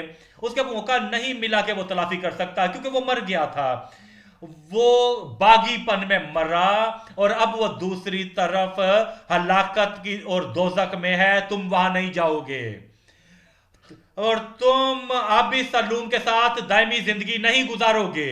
लेकिन अब सलाम के पास अगर ये मौका होता, सिर्फ यही नहीं, यही नहीं कि सिर्फ तुमको कोई भेड़े तुम उसकी ले लो या उसके बैल ले लो, तुम लोगों के दिल भी चुरा सकते हो। तो तुमने तलाफी करनी है, तुमने क्या करना है उनके दिलों के साथ, उन लोगों के साथ कहना है कि क्योंकि वो तुम्हारे लिए नहीं है। बादशाह जो है, दाऊद बादशाह था, अगर मैंने किसी से कुछ भी लिया है, किसी भी आदमी से नाहक ले लिया है, तो मैं उसे चौगुना वापस अदा करता हूं। पहली बात है याद, कहें याद जोर से। दूसरी बात है तोबा, जोर से कहें तोबा। जोर से कहें मिलाप, और कहें तलाफी, और जोर से कहें शफा पाना। और शिफा तुम्हारे पर आ रही है, मैं कहता हूं शिफा तुम पर आ रही है। और छठवीं बात है तजदीद नो, तजदीद नो, रिश्तों में तजदीद नो। देखें इब्राहिम और अभी मलिक में, और दोनों इकट्ठे बैठे हुए हैं, और दोनों इकट्ठे बातें कर रहे हैं, और वो कहते हैं इब्राहिम तुम जानते हो कि, और ये जो है मेरा मुलाजम जो है सबसे अच्छा मुलाजम है, मैं इसे पसंद करता हूं, मैं तुम्हें देता हूं। और ये बैल और ये भेड़े जो है, मैं जानता हूं कि तुम अमीर हो, और मैं जो हूं, ये नहीं कि ये बरकत जो है मैंने ये बरकत, तुम तो पहले से बरकत हो, मैं तुम्हें देता हूं, मैं तुम्हें ये सब चीजें देता हूं। देखेंगे पैदाइश को, पैदाइश 20 बाब, पैदाइश 20 बाब, हम उसकी 14वीं आयत को देखेंगे। यह बहुत अहम है, मैं आपका इंतजार कर रहा हूं। पैदाइश 20 बाब, उसकी हम कौन सी आयत को पढ़ेंगे? 14वीं आयत को। तब अभी मलक ने भेड़ बकरियां और गाय बैल और गुलाम और लोंडियां इब्राहिम को दी, और उसकी बीवी सारा को भी उसे वापस कर दिया। देखें इस बात को, इनके रिश्ते को देखें, ताल्लुक को देखें, उसकी तजदीद को। कहें तजदीद जोर से, मैं आपकी बात को सुनूं, कहें तजदीद। 15वीं आयत, और अभी मलक ने कहा, देख के मेरा मुल्क तेरे सामने है। वो आदमी गुस्से में नहीं था, वो आदमी गुस्से को परवान नहीं चढ़ा रहा था, वो आदमी कहर में नहीं था, मजबूरी से सारा वापस नहीं कर रहा था। वो आदमी वो कहने का था, ठीक है तुमने सुन लिया इस बात को, तुमने मुझे मुश्किल में डाल दिया, देखो मेरे लोगों को, जाओ यहाँ से चले जाओ। वो तजदीद कर रहा था उस रिश्ते की। और वो जो है तलाफी करते हैं, वो ये कहते हैं, वो कहते हैं और से कहते हैं ठीक है, ठीक है, चर्च कहता है, कलीसिया कहता है, ये चर्च नहीं कह रहा है, ये बाइबल कह रही है, ठीक है तुम जाना चाहती हो तो जाओ। तो बच्चों का क्या होगा? तो बच्चों को आज के बाद फिर कभी नहीं देखोगी। और मैं इस बात को हम कैसे इस बात को ठीक करेंगे? ठीक है तुमने खुद कहा है कि तलाफी, तो जाओ जाओ, तुम खाओ, कैसे खाओगी? जाओ जाओ खाओ, कहाँ रहना है तुमने जाके रहो। ये तमाम गाड़ियां जो यहाँ पर मौजूद हैं, ठीक है उनमें से एक गाड़ी भी मैं तुम्हें देता हूँ, मैं तुम्हें ड्राइवर भी देता हूँ, लेकिन जाओ तुम अपना रास्ता लो, तलाफी तलाफी, जाओ तलाफी हो चुकी, जाओ। अब भी मुल्क ने ऐसा नहीं किया। तलाफी ऐसा नहीं है कि झगड़ कर या गुस्से से, ये खुदावंद की फरमाबरदारी है, और जब तुम उसे बड़ी खुशी से पूरा करोगे तो खुदा तुम्हें बरकत देगा यस्सु के नाम में। ये तजदीद है, रिश्ते में तजदीद। अभी मलक ने कहा कि देख मेरा मुल्क तेरे सामने है, जहां तेरा जी चाहे रह। यह है तलाफी, जहां तेरा जी चाहे रह। और अब पहली बात जो है याद, दूसरी बात है तोबा, तीसरी बात है सुलह मलाप, चौथी बात है तलाफी तलाफी, पांचवी बात है बाजियाबी यानी शिफा यस्सु मसीह के नाम में, छठवीं बात है तजदीद नो, और सातवीं बात है लौटना। हम देखेंगे मत्ती 5 बाब और उसकी 24वीं आयत। मत्ती 5 बाब और उसकी 24वीं आयत, लौटना लौटना। तू वही कुर्बानगाह के अपनी नजर छोड़ दे और जाकर पहले अपने भाई से मिलाप कर, तब आकर वापस लौटना लौटना, और वापस आकर अपनी नजर गुजरान। आप मुकम्मल तौर पर खुदा की तरफ लौटेंगे और तमाम वो बातें जिनको सेटल करना है, और अब तुम वापस सेटल करके उन तमाम चीजों का बंदोबस्त करके वापस खुदा के पास आओ, फिर वो खुदा के लिए काबिल कबूल होगी तुम्हारी खिदमत यस्सु के नाम में। कहें आमीन। और अब तीसरा नुक्ता है दायमी खुशी के लिए हमारी गुस्से से सफाई और हुक्मरानी। हमारी हुक्मरानी, हमारा कंट्रोल, हमारा इख्तियार, हमारी कुव्वत और सफाई, मुकम्मल रिहाई गुस्से से, ताकि हम दायमी खुशी हासिल कर सकें। हम देखेंगे मत्ती 5 बाब और उसकी 21वीं आयत। मत्ती 5 बाब 21वीं आयत, तुम सुन चुके हो कि अगलों से कहा गया था कि खून ना करना। तुम सुन चुके हो अगलों से कहा गया था कि खून ना करना, और जो कोई खून करेगा वो अदालत की सजा के लायक होगा। लेकिन मैं तुमसे कहता हूं, ये वो हतमी इख्तियार है, ये यस्सु मसीह है जो हमारा निजात दहिंदा है, ये यस्सु मसीह जो हमारा कप्तान है हमारी नजात का। वो कहता है कि मैं तुमसे कहता हूं कि जो कोई अपने भाई पर गुस्से होगा वो अदालत की सजा के लायक होगा, और जो कोई अपने भाई को पागल कहेगा वो सदर अदालत की सजा के लायक होगा, और जो उसको अहमक कहेगा वो आतिशे जहन्नम का सजावार होगा। तुमने देखा उस मकाम को, उस मंजिल को, उन लोगों की जो गुस्से में रहते हैं, जो गुस्से का इजहार करते हैं और जो कुछ नहीं करते उस गुस्से के लिए, उस गुस्से के इजहार और गुस्से की उस कहर, वो अंजाम जो जो आग उनके अंदर जल रही है, अपने भाई के खिलाफ, उनके भाई के खिलाफ, बहन के खिलाफ, उनकी बीवी के खिलाफ, उनके शोहर के खिलाफ, उनके बच्चों के खिलाफ, उनके वालदेन के खिलाफ, अपने पड़ोसियों के खिलाफ और उनके गिर्द रहने वाले लोगों के खिलाफ, वो कहता है वो आतिश जहन्नम का सजावार होगा। और जब हम उससे बचना है अगर हमने, तो खुदावंद का शुक्र है कि तुम बचोगे। मैं कहता हूं कि तुम उससे बचोगे और हमने आसमान की बादशाही में जाना है, तो हमें लाजम है कि हमने इस गुनाह से निजात पानी है और गुस्से से रिहाई पानी है। हम देखेंगे अय्यूब 34 बाब, बाब अय्यूब 34 बाब की 31वीं आयत, अय्यूब 34 बाब और उसकी 31वीं आयत, क्योंकि क्या किसी ने खुदा से कहा है मैंने सजा उठा ली, मैंने सजा उठा ली है, मैं अब बुराई ना करूंगा, मैं अब बुराई ना करूंगा, मैं किसी का नुकसान नहीं करूंगा, मैं किसी से गुस्सा नहीं होगा। मैं सोच रहा था आप जोर से कहेंगे, मैं किसी से लड़ाई नहीं करूंगा, मैं बुराई नहीं करूंगा। 32वीं आयत, जो मुझे दिखाई नहीं देता वो तू मुझे सिखा, अगर मैंने बदी की है तो मैं गुस्सा करता हूं, गुस्सा करता हूं, तो मैं अब ऐसा ना करूंगा, अब ऐसा नहीं करूंगा। और जब तुम आमीन कहोगे तो तुम मेरे लिए आमीन कहोगे, जो मुझे बहुत पसंद है, जो मुझे बहुत पसंद है, तमाम बरकत जो मेरे लिए है वो तुम्हारी भी होंगी। और खुदा तुम्हारी जिंदगी में यस्सु के नाम से तमाम वादे पूरे होंगे। तरक्की, कहें तरक्की, खुशहाली, कहें खुशहाली, खुशियां, सेहत, खुदा की तरफ से भलाई। कैसे वो कैसे होगा, हम देखेंगे जबूर 37 और हम उसकी 8वीं आयत को देखेंगे। जबूर 37 उसकी 8वीं आयत, कहर से बाज आ, ये वो तबाहकुन चीज है, कहर से बाज आ। ये इसकी वजह से रूहानी खुदकशी होती है। कहर से बाज आ, जो तुम्हें दूर ले जाती हैं तरक्कियों से और तुम्हारी कामयाबियों से।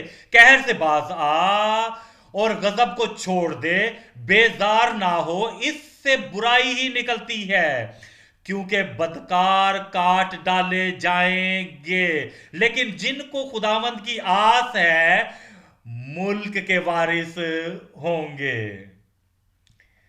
और क्या वो यहां पर मौजूद हैं, तुम मुल्क के वारिस होंगे।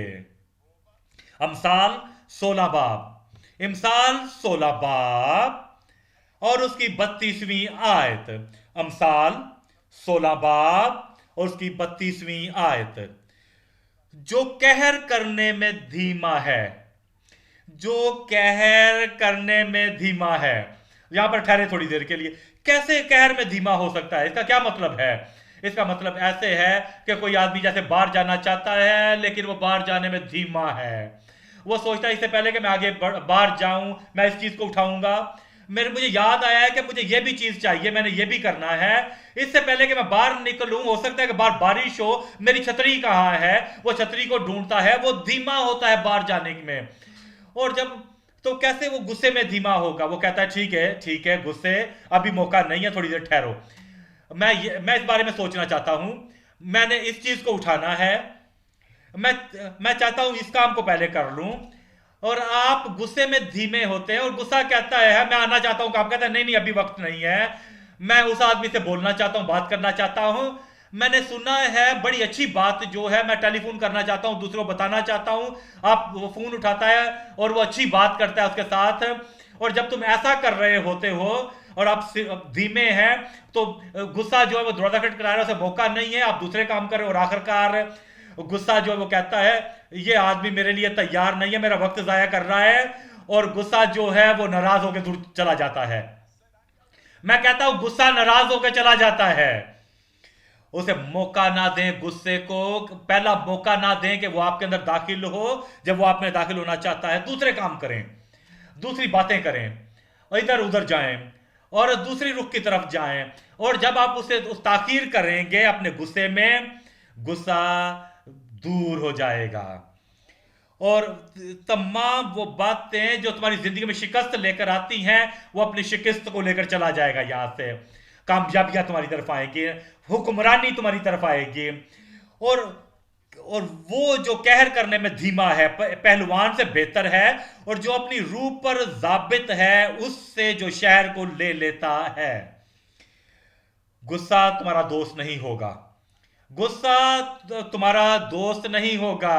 गुस्सा तुम्हारे अंदर नहीं रहेगा, वो तुम्हें तबाह नहीं करेगा। गुस्सा तुम्हारा साथी नहीं होगा जिंदगी का। खुदा का रहम और खुदा का फजल तुम्हारे ऊपर आएगा, तुम्हारी तमाम जिंदगी में तुम्हारे ऊपर रहेगा। और गुस्सा तुम्हारे लिए मुसाफिर होगा, तुम्हारे अंदर नहीं रहेगा। यस्सु के नाम से। वाद 7 बाब, वाइज 7 बाब और उसकी 8वीं आयत। किसी बात का अंजाम उसके आगाज से बेहतर है, और बर्दबार मुतकब्बर मजाज से अच्छा है। तू अपने जी में खफा होने में जल्दी ना कर। जल्दी ना करो गुस्सा करने में, अपने आप को तबाह करने में जल्दी ना करो। और तू अपने जी में खफा होने में जल्दी ना कर। खुदा के मंसूबे तबाह करने में जल्दी ना करो। और क्योंकि खफगी अहमकों के सीने में रहती है, और मैं अहमक नहीं हूंगा। मैं कहता हूं मैं अहमक नहीं हूंगा, और तुम अहमक नहीं होगे यस्सु के नाम में। अमाल 9 बाब, अमाल 9 बाब और उसकी 3री आयत। अमाल 9 बाब और उसकी 3री आयत।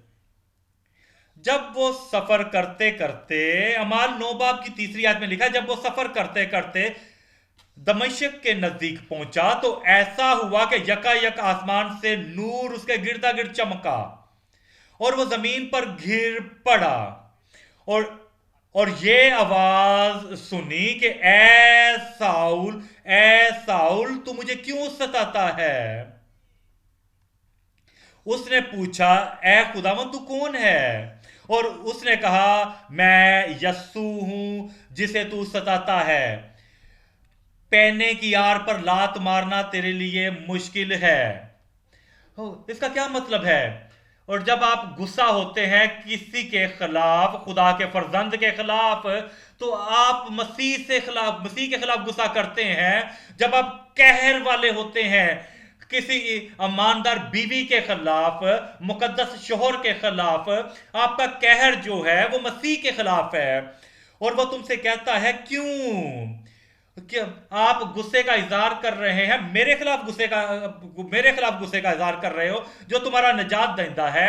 याद रखें कि जब गुस्से की आजमाइश आती है, उस आदमी, उस औरत के और उस शख्स के खिलाफ नहीं, यस्सु के खिलाफ है। वो कहता है, जो तू ये कर रहा है वो तुम मेरे लिए कर रहे हो। तुम मसीह के खिलाफ गुस्सा नहीं करोगे। मैं कहता हूं तुम मसीह के खिलाफ गुस्सा नहीं करोगे। तो मसीह क्या करता है जब आप गुस्सा करते हैं कि मैं मसीह के खिलाफ गुस्सा करता हूं, और जब आप अपने भाई के खिलाफ गुस्सा करते हैं, अपनी बहन के खिलाफ गुस्सा करते हैं, तो ये खुदा के खिलाफ है। मत्ती 25 बाब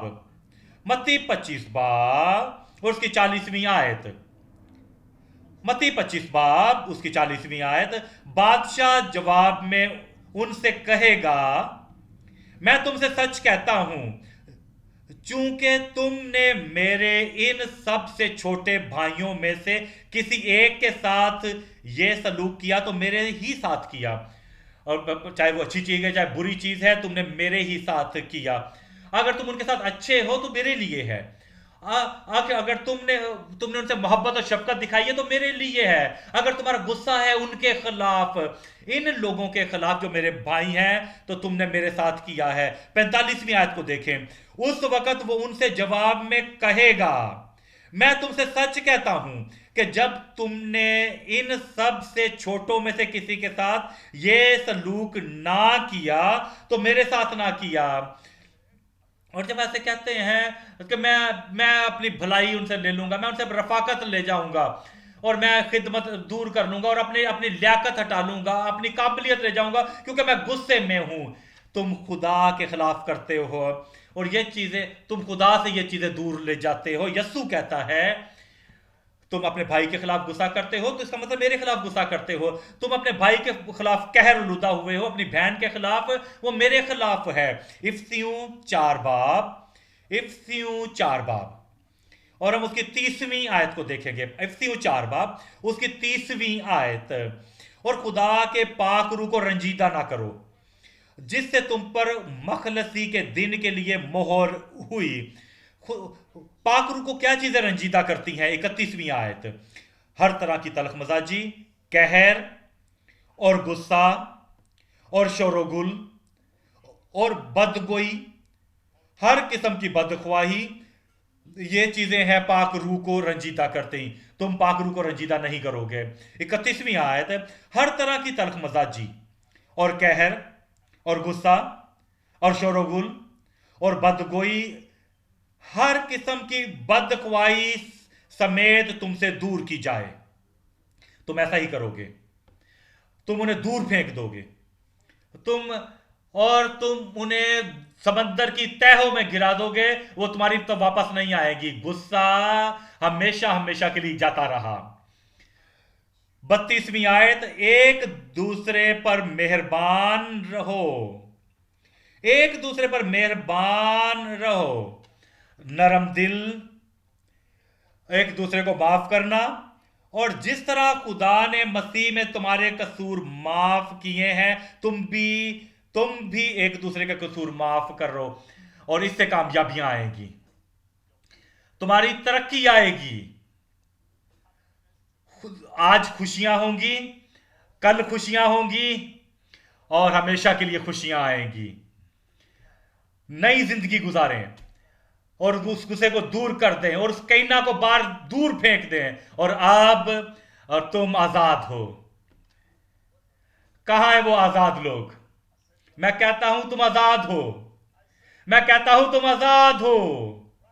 अपने कदमों पर खड़े हो जाए इस आजादी में, इस नजात में, और इस नजात और रिहाई में इसमें खुशी गुजारें, उससे मोहब्बत करें और अपनी जिंदगी को उसके मुताबिक गुजारे। इस नजात में कोई गुस्सा नहीं। अब गुस्सा नहीं, तुम याद रखोगे कि किसी को तुम्हारे खिलाफ कुछ है, क्योंकि जो कुछ तुमने कहा हुआ है, जो तुमने किया हुआ है, कि उस गुस्से और उस कहर की वजह से है। और ये आज हतमी वक्त है, वापस जाएं उस आदमी के पास और तौबा कर रहे हैं और उससे मिलाप कर रहे हैं और फिर तलाफी कर रहे हैं जो जरूरी है। फिर तुम शिफा पाओगे, बाजियाबी पाओगे, और फिर तुम अपनी जिंदगी में तजदीद नो हासिल करोगे और वापस लौटें और फिर बगैर रुकावट के आके खुदा की खिदमत करें, अपने होठों को खोलें और दुआ करें, दुआ करें और बाजियाबी हासिल करें, शिफा हासिल करें अपनी जिंदगी में। गुस्सा यहाँ, गुस्सा वहां, कहर, लड़ाइयां, झगड़े, बड़बड़ाहट और कीना, या हर एक चीज को दफन कर दें और कहे खुदावंद खुदा तू मुझे अपने